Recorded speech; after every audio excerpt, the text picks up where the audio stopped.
मद्र देश में पुरकुसुक नाम का एक नगर है। उसमें पिंगल नामक एक ब्राह्मण रहता था। वो वेद पाठी ब्राह्मणों के विख्यात कुल में पैदा हुआ था,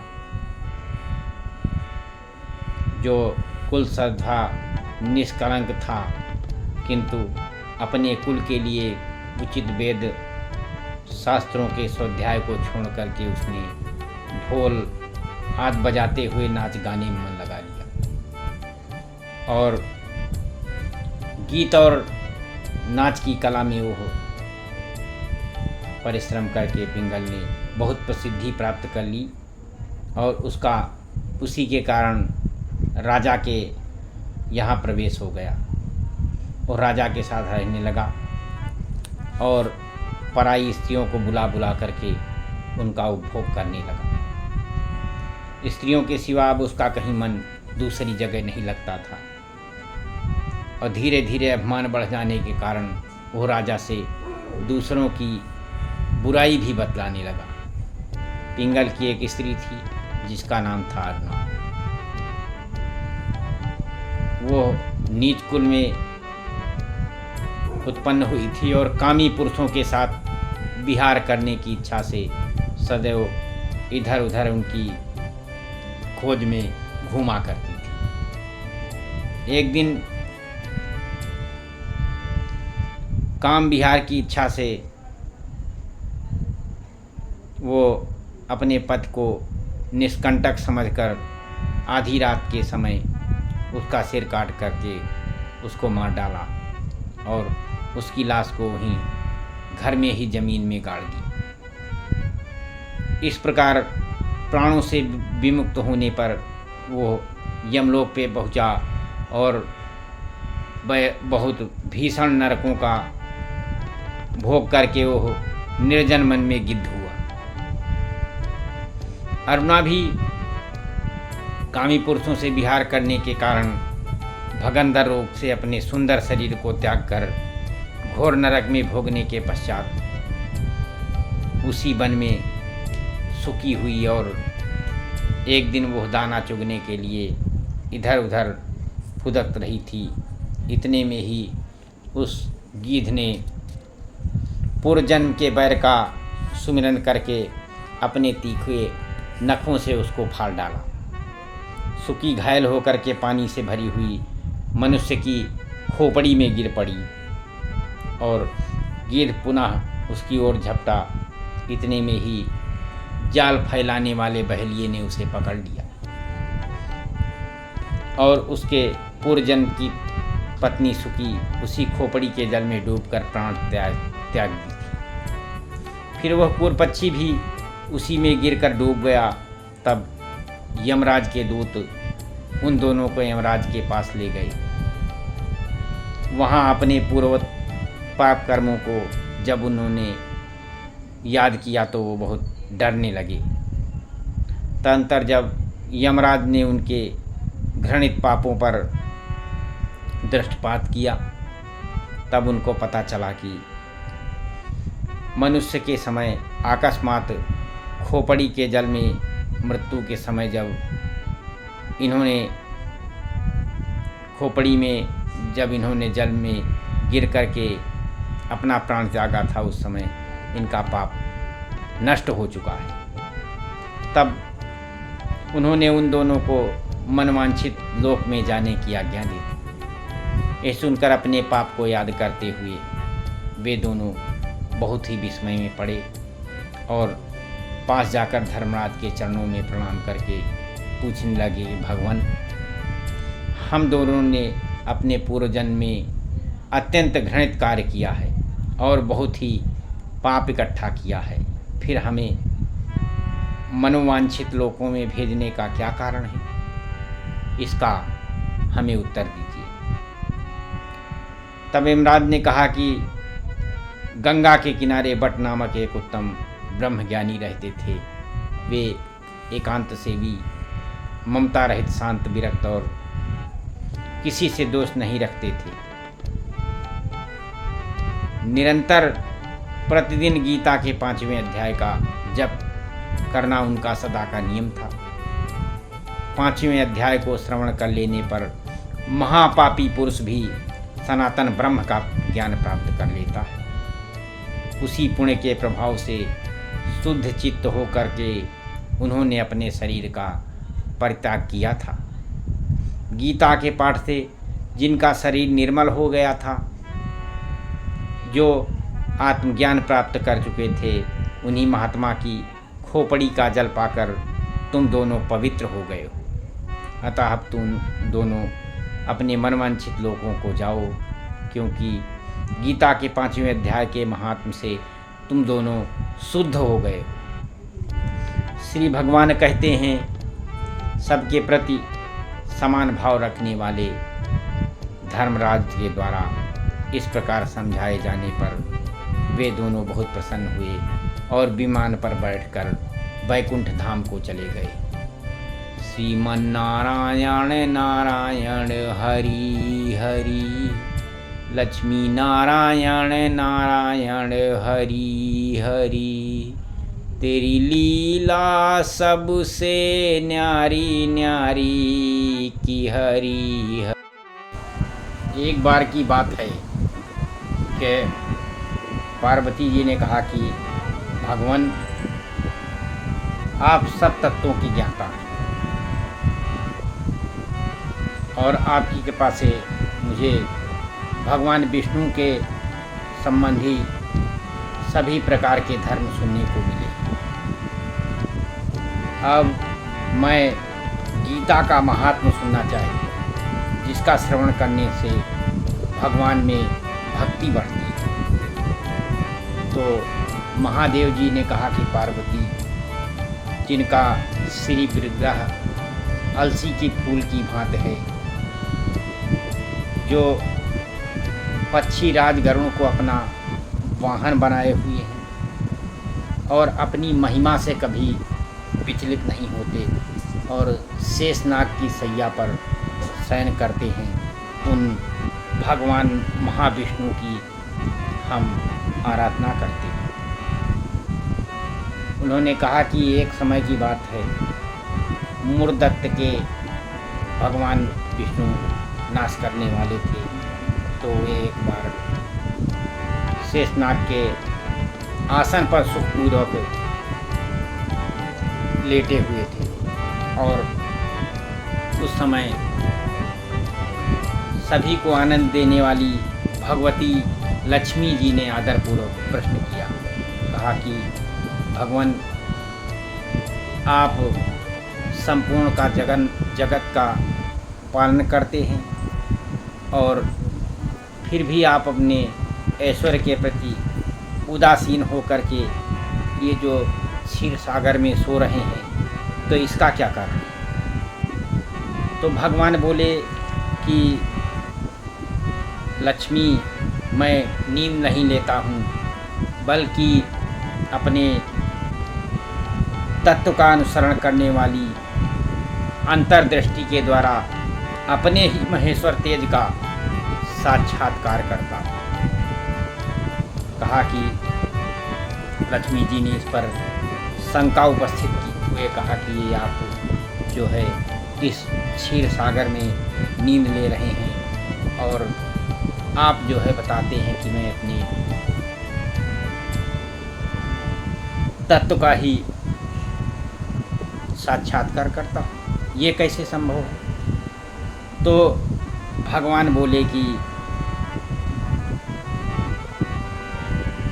मैं ही योगी पुरुषों का ध्येय हूँ और हमारे अतिरिक्त और कोई ऐसा ध्यान करने वाली वस्तु इस संसार में नहीं है। इस चराचर की जगत की सृष्टि और संहार करने वाले स्वयं मैं ही हूँ और मैं सर्वसमर्थ हूँ। तो उन्होंने कहा कि लक्ष्मी जी को इस पे शंका हुई, तो उन्होंने कहा कि आपका स्वरूप स्वयं परमानंदमय है और मन की वाणी के पहुँच के बाहर है। तो बताइए कि आप जो कहते हैं कि मैं गीता के तत्व का अनुसरण करता हूँ, तो उसमें कैसे संभव है? तो भगवान बोले कि सुंदरी सुनो, मैं गीता में अपनी स्थिति का वर्णन करता हूँ। तुम 5 अध्यायों को 5 मुख जानो, 10 अध्यायों को 10 भुजाएं समझो, और एक अध्याय को उदर तथा दोनों अध्यायों को दोनों चरण कमल जानो। इस प्रकार ये हमारी जो है वांगमयी ईश्वरी मूर्ति ही है, और यह ज्ञान मात्र से ही महान पातकों का नाश करने वाली है। जो उत्तम बुद्धि वाला पुरुष गीता के एक आधे या चौथाई श्लोक का भी प्रतिदिन अभ्यास करता है, वो इस संसार से मुक्त हो जाता है। तो अब आप गीता के प्रथम अध्याय का महात्म सुनिए, जिसको बहुत सावधानी पूर्वक सुनना चाहिए। ओम श्री परमात्मने नमः। पहला अध्याय। धृतराष्ट्र बोले कि हे संजय, धर्मभूमि कुरुक्षेत्र में इकट्ठे हुए युद्ध की इच्छा वाले मेरे और पांडु के पुत्रों ने क्या किया। इस पर संजय बोले, उस समय राजा दुर्योधन ने व्यूह रत्नायुक्त पांडवों की सेना को देखकर और द्रोणाचार्य के पास जाकर के यह वचन कहा कि हे आचार्य, आपके बुद्धिमान शिष्य द्रुपद पुत्र दृष्टद्युम्न द्वारा व्यूहाकार खड़ी की हुई पांडवपुत्रों की इस बड़ी भारी सेना को देखिए। इस सेना में बड़े बड़े धनुषों वाले, युद्ध में भीम और अर्जुन के समान बहुत से शूरवीर हैं, जैसे सात्विक और विराट तथा महारथी राजा द्रुपद और धृष्टकेतु, चेकितान तथा बलवान काशीराज, पुरजित कुंत भोज और मनुष्यों में श्रेष्ठ सैव्य पराक्रमी धामन था, बलवान उत्तमोज्जा और सुभद्रा पुत्र अभिमन्यु और द्रौपदी के 5 पुत्र ये सभी महारथी हैं। हे ब्राह्मण श्रेष्ठ, हमारे पक्ष में भी जो जो प्रधान हैं उनको आप समझ लीजिए। आपके जानने के लिए मेरी सेना के जो जो सेनापति हैं उनको कहता हूँ। एक तो स्वयं आप और पितामह भीष्म तथा कर्ण और संग्राम विजयी कृपाचार्य था, वैसे ही अश्वत्थामा विकर्ण और सोमदत्त का पुत्र भूरिश्रवा तथा और भी बहुत से शूरवीर, अनेक प्रकार के शस्त्र अस्त्रों से युक्त, मेरे लिए जीवन की आशा को त्यागने वाले, सबके सब युद्ध में चतुर हैं। भीष्म पितामह द्वारा रक्षित हमारी यह सेना सब प्रकार से अजेय है, और भीम द्वारा रक्षित इन लोगों की यह सेना जीतने में सुगम है। इसलिए सब मोर्चों पर अपनी अपनी जगह स्थित रहते हुए आप लोग सबके सभी निसंदेह भीष्म पितामह की सब ओर से रक्षा करें। इस प्रकार द्रोणाचार्य से कहते हुए दुर्योधन के वचनों को सुनकर कौरवों में वृद्ध बड़े प्रतापी पितामह भीष्म ने उस दुर्योधन के हृदय में हर्ष उत्पन्न करते हुए उच्च स्वर से सिंह के नाद के समान गर्ज कर शंख बजाया। उसके उपरांत शंख और नगाड़े तथा ढोल, मृदंग और नृसिंघादि बाजे एक साथ ही बजे। उनका वो शब्द बड़ा भयंकर हुआ। उसके अनंतर सफ़ेद घोड़ों से युक्त उत्तम रथ में बैठे हुए श्री कृष्ण महाराज और अर्जुन ने भी अलौकिक शंख बजाए। उनमें श्री कृष्ण महाराज ने पांचजन नामक शंख और अर्जुन ने देवदत्त नामक शंख बजाया। भयानक कर्म वाले भीमसेन ने पौंड्रक नामक महाशंख बजाया। कुंती पुत्र राजा युधिष्ठिर ने अनंत विजय नामक शंख और नकुल तथा सहदेव ने सुघोष और मणिपुष्पक नाम वाले शंख बजाए। श्रेष्ठ धनुष वाले काशीराज और महारथी शिखंडी और दृष्टद्युम्न तथा राजा विराट और अजय सात्विक तथा राजा द्रुपद और द्रौपदी के 5 पुत्र और बड़ी भुजा वाले सुभद्रा पुत्र अभिमन्यु, इन सब ने हे राजन अलग अलग शंख बजाए और उस भयानक शब्द ने आकाश और पृथ्वी को भी शब्दायमान करते हुए धृतराष्ट्र पुत्रों के हृदय विदीर्ण कर दिए। हे राजन, उसके उपरांत कपिध्वज अर्जुन ने खड़े हुए धृतराष्ट्र पुत्रों को देखकर उस शस्त्र चलने की तैयारी के समय धनुष उठाकर ऋषिकेश श्री कृष्ण महाराज से यह वचन कहा कि हे अच्युत, मेरे रथ को दोनों सेनाओं के बीच में खड़ा कर दीजिए, जब तक मैं इस युद्ध में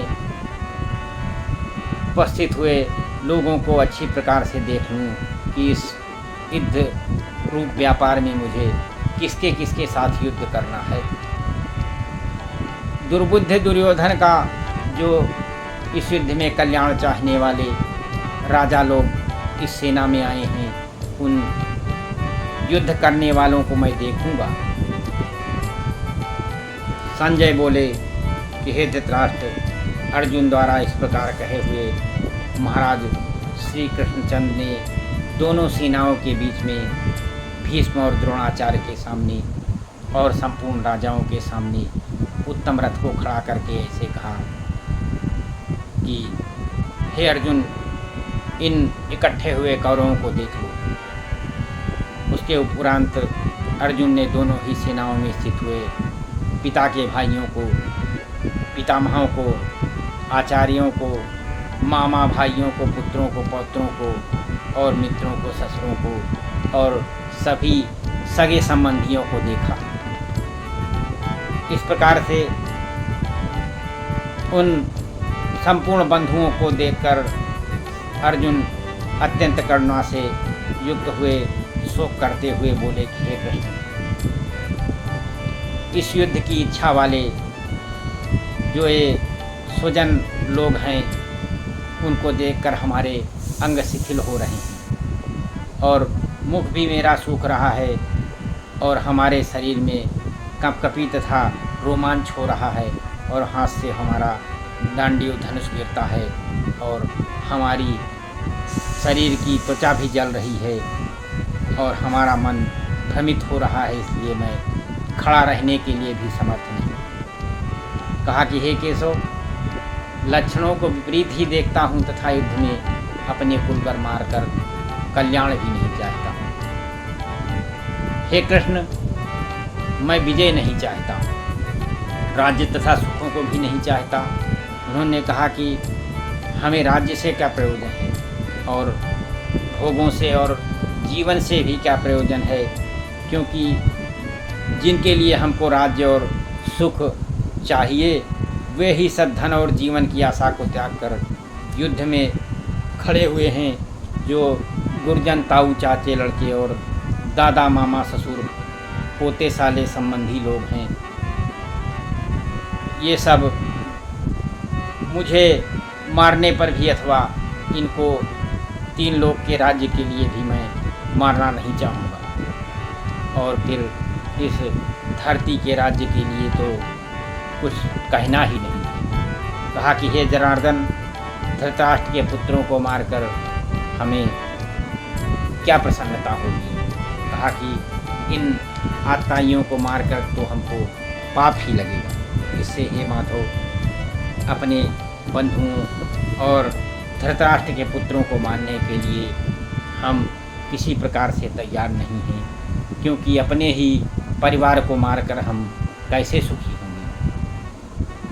कहा कि लोभ से ये लोग भ्रष्ट बुद्धि के हो गए हैं और ये लोग अपने कुल को नाश को और मित्रों के साथ विरोध करने में पाप को नहीं देखते, परंतु हे जनार्दन, कुल के नाश होने से दोष को जानने वाले हम लोगों को इस पाप से हटने के लिए विचार करना चाहिए। कुल के नाश होने से सनातन कुल धर्म नष्ट हो जाते हैं और धर्म के नाश होने से पूरे कुल को पाप दबा लेता है और पाप के बढ़ जाने से उस कुल की स्त्रियां दूषित हो जाती हैं और स्त्रियों के दूषित हो जाने पर वर्ण संकर उत्पन्न होता है। वो वर्ण संकर कुल घातियों को और कुल को नरक में ले जाता है और लोप हुई पिंड और जल की क्रिया वाले पितर लोग भी उसी में गिर पड़ते हैं। इन वर्णशंकर कारक दोषों से कुल घातियों के सनातन कुल धर्म और जात धर्म भी नष्ट हो जाते हैं। और हे जनार्दन, नष्ट हुए कुल धर्म वाले मनुष्यों का बहुत समय तक नरक में वास होता है, ऐसा हमने सुना है। कहा कि शोक है कि हम लोग बुद्धिमान होकर भी महान पाप करने को तैयार हैं, जो कि राज्य और सुख के लोभ के लिए अपने कुल को मारने के लिए तैयार हैं। यदि हमें शस्त्र रहित और न सामना करने वाले को शस्त्रधारी धृतराष्ट्र के पुत्र में मार डालें तो वो अधिक कल्याणकारी होगा। संजय बोले कि रणभूमि में शोक से उद्विग्न मन वाले अर्जुन इस प्रकार कहकर बाण सहित धनुष को त्याग कर रथ के पिछले भाग में बैठ गए। श्री कृष्ण गोविंद हरे मुरारे, हे नाथ नारायण वासुदेव।